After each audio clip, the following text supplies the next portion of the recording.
I've been doing fundraising long enough to know that you never know where it ends up, and it's oftentimes like a sports team. If you start the momentum and everybody begins to work together, the upside can sometimes surprise you. First and foremost, I want to express to you my deep gratitude, for it has been wildly successful. Well, we just recently passed $100 million in the campaign, and when we started talking about the campaign and had a goal of $75 million, we all looked at each other and said, how is this even possible?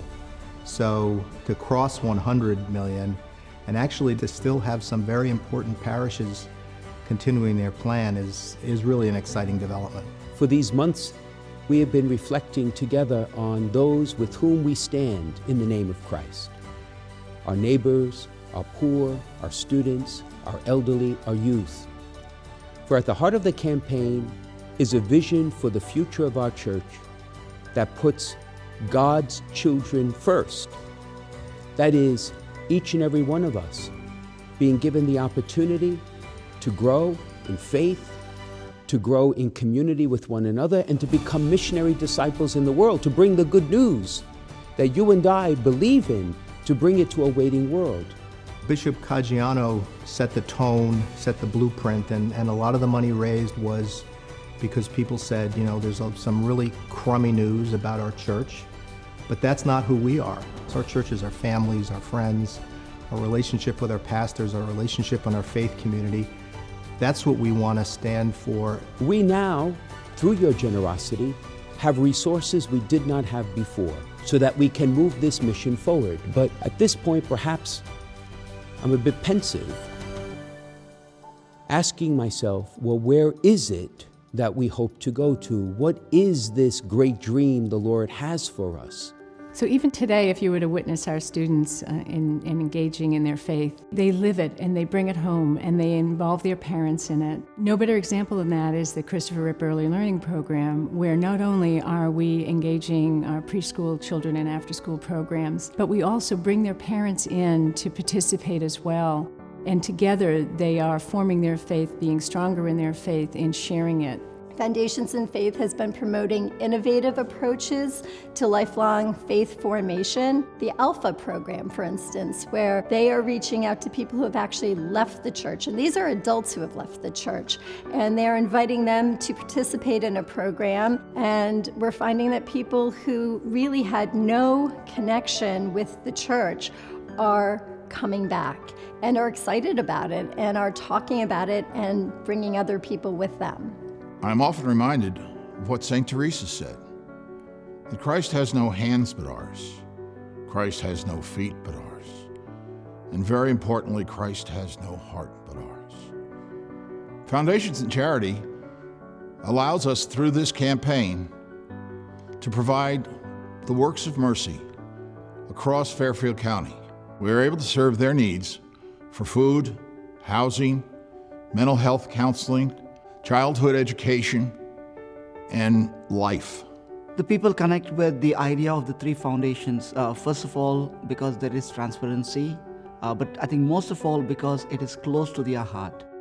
The mission of the church is education, faith, and charity, and that is what is being done with these three foundations. One of the things that I'm most thankful for is what a fantastic job our priests and pastors did. When we started our early discussions, I could sort of see in their eyes, what are you guys thinking? These numbers sound crazy. How do I ask for gifts like this?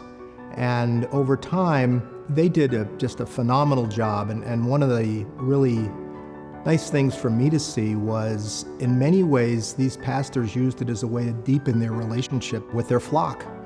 When you ask someone for a sacrificial gift, it's a chance for them to say thank you.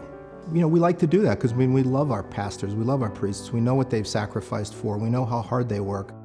When that dynamic and vibe was sort of developed where it felt okay to ask and people actually liked being asked, great things happen. And that's a lot of what drove the success.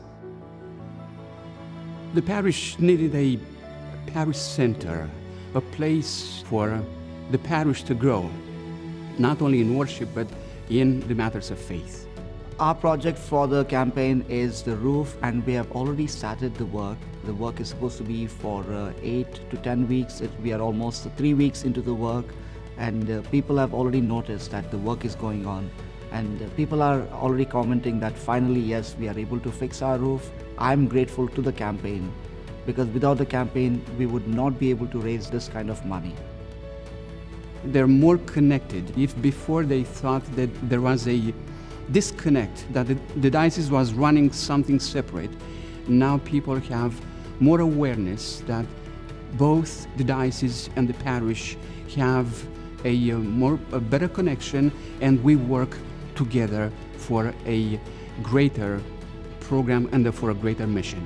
We could not have done this on our own, and I am so moved and grateful for the power of all of us working together toward the goal, and the impact of your generosity will last for generations, and we thank you.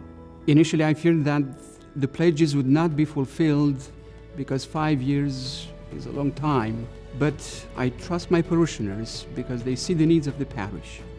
And I trust God and His providence, that He who has not left us alone and has brought us to a successful completion of our project will continue to guide us and to provide for us to the end.